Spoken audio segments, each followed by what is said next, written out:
एक अच्छी खबर ये है कि चुनाव आयोग ने अवध ओझा जी के नॉमिनेशन उसको नाम वोटर को शिफ्ट करने के आदेश दे दिए हैं और उनका वोट बन जाएगा दिल्ली में और वो अपना नॉमिनेशन फाइल कर पाएंगे। इसके लिए भी मैं चुनाव आयोग का बहुत बहुत शुक्रिया अदा करना चाहता हूँ। हमने चुनाव आयोग को बताया कि किस तरह से नई दिल्ली विधानसभा में बीजेपी के एमपीज़ के यहाँ एक एमपी के यहाँ 30-30, 40-40 वोट बनने के लिए पिछले 15-20 दिन में एप्लीकेशंस डाली गई हैं। तो उन्होंने पूरा आश्वासन दिया है कि किसी भी हालत में कोई भी एक भी गलत वोट बनने नहीं दिया जाएगा और इसकी एक वोट की बहुत डीप इंक्वायरी करके ही कोई भी एक्शन लिया जाएगा।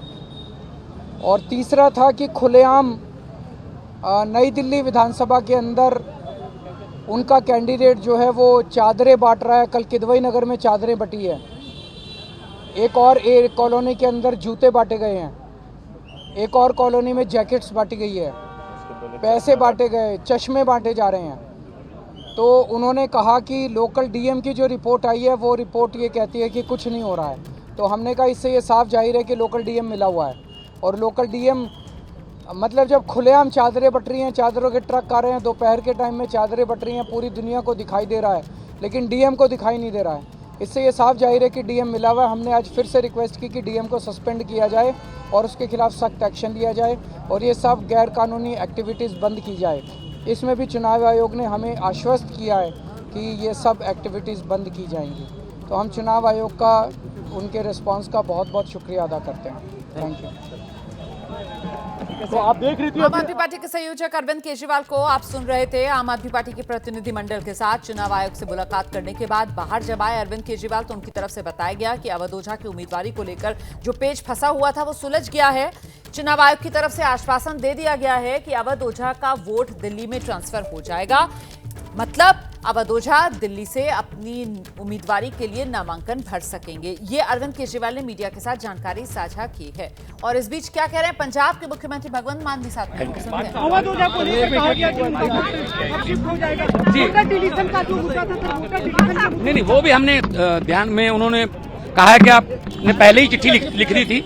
तो अभी मतलब वो कह रहे हैं कि हम इस पे एक्शन ले रहे हैं और हमारे परपड़गंज के जो ओझा जी उनका भी नॉमिनेशन जो है वो एक्सेप्ट हो जाएगा। आम आदमी पार्टी पर आरोप लगा रहे हैं जो रोहिंग्याओं के वोट फर्जी तरीके से बनवा रहे हैं। अरे उल्टा चोर कोतवाल को डांटे हैं। तो ये फर्जी वोट तो ये बना रहे हैं, कमरे में 22-22, 25-25 वोट एक कमरे में बन रहे हैं और नई दिल्ली विधानसभा को टारगेट किया जा रहा है। तो ये असल में इनकी बौखलाहट है, इनको हार नजर आ गई।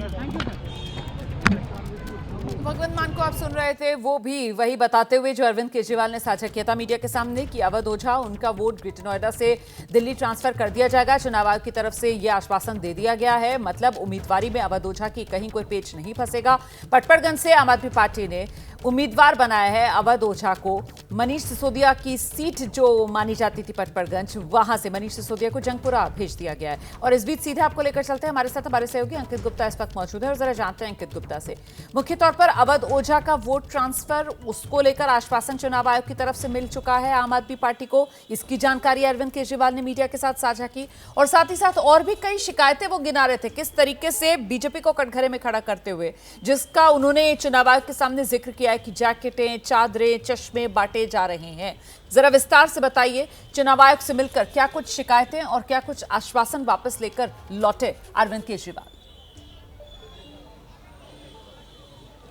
रुमाना, देखिए अरविंद केजरीवाल समेत जो आम आदमी पार्टी के नेता आए थे, यानी कि जो डेलीगेशन आया था, और यहाँ पर अवध ओझा भी आ गए। जल्दी आपको अवध ओझा भी क्या कह रहे हैं वो भी जो सुनवाएंगे। लेकिन जो अरविंद केजरीवाल समेत जो आम आदमी पार्टी के नेता आए थे वो 3 मुद्दों को लेकर के यहाँ पर आए थे।